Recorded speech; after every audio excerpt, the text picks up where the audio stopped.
Yun, what's up mga padreng? Welcome back to my channel. Kawasaki HD3. Ang issue ng motor ni boss, tumatakbo, namamatay. Yung kasunod niya, sinisigawan siya sapagkat yung gasolina tumutulo daw lagi doon sa baba. So ngayon ang ginawa natin, pag ganyan yung issue, nasa karburador po yan. So pag nag-overflow po, ang pinapalitan natin dyan yung kanyang repair kit. Nasaan yung repair kit mo? Ito yung kanyang repair kit. So yan ang mga papalitan natin para hindi na siya mag-overflow. So tinanggal ko na yung carburetor, hindi ko na pinakita.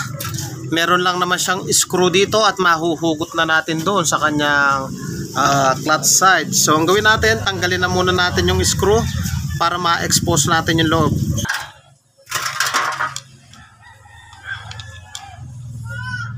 Mga padreng, kung nais nyo magpagawa, taga-Bataan lang kayo, pwede kayong sumadya dito sa ating shop sa Pulo, Hermosa, Bataan.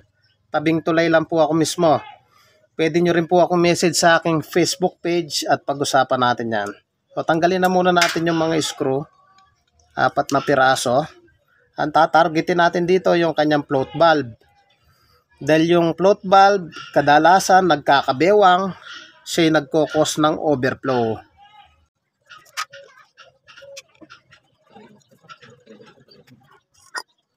So dito mga boss, ito yung ating floater.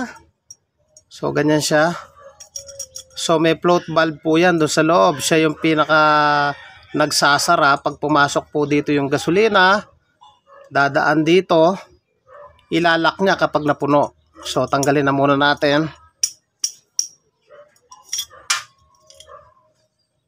So ito yung kanyang float valve.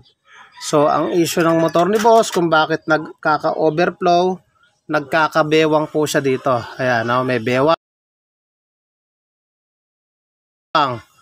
So papalitan natin yan.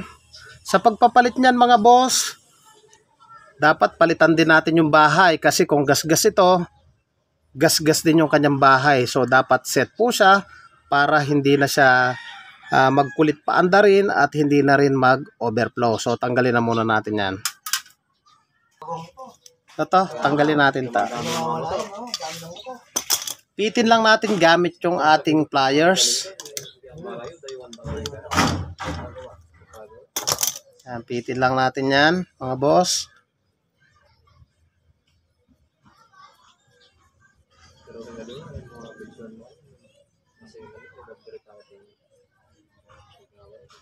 So pag nagpapalit tayo nito, dapat ito tsaka yung kanyang float valves. So anong nangyayari dito mga boss? Itong float valve natin nakasaksak ng ganyan yan. So may floater sa baba.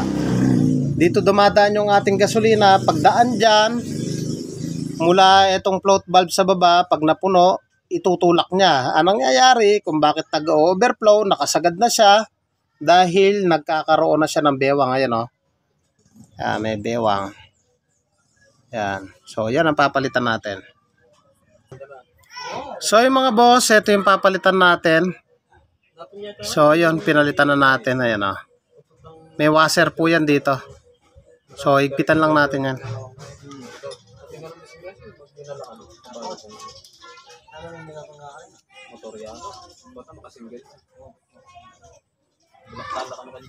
So hindi mo na kailangan pang umupa ng mekaniko mga boss. So meron po yung kasama na yung ating floater. So ito yung bagong float valve. Ayan. Focus natin. Ayan o. Mapapansin nyo makinis yung pinakadulo niya. Samantala yung luma, nagkaroon na siya ng pinakakanal. Dito, nagkakaroon siya ng bewang dito. So sa pagpapalit niyan, dapat set. O salpak lang natin. Ayan. Salpak lang natin, tapos kabit na natin yung kanyang floater. At okay na yan. Sandali lang tayo, Andre. Adadali mo. Na? Dahil alas 12, alis ako eh. Anong oras na ba?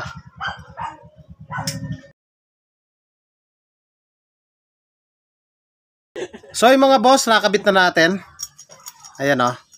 Kapag wala pang laman yung ating carburetor, nakababa yung floater, once na napuno yung gasolina dito, Ito sa part na to.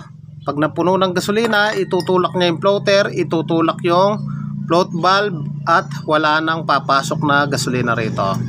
So ganun lang po yung pinaka-idea niyan. Pwede na natin takpan at okay na yan. So yung mga boss, nakabit na natin yung cover. Ang gawin natin, ibalik natin yung hose dito para masupply yung ating carburetor. At i-check natin kung mag-overflow pa ba siya. So ikabit na muna natin dito, lipat tayo dun sa kabila.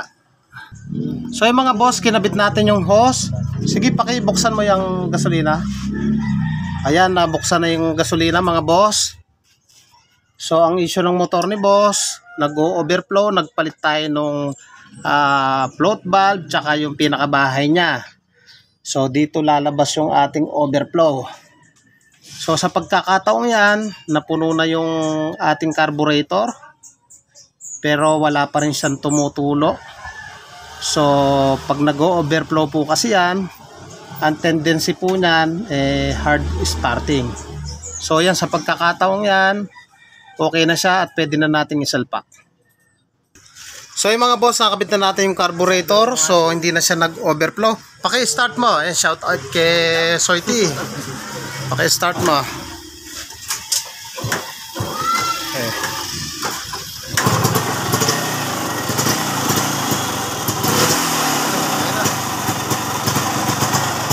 Patay mo na. Patay mo na. So yung mga boss, okay na yung motor niya. Mga padre, kung nagustuhan nyo yung ganitong tutorial at bago ka pa lang sa akin channel, huwag niyo pong kalimutan na paki-like, paki-subscribe, paki-hit na rin po yung notification bell para updated po kayo sa mga videos na ilalabas ko. Thank you po sa inyo. God bless at mabuhay po kayo.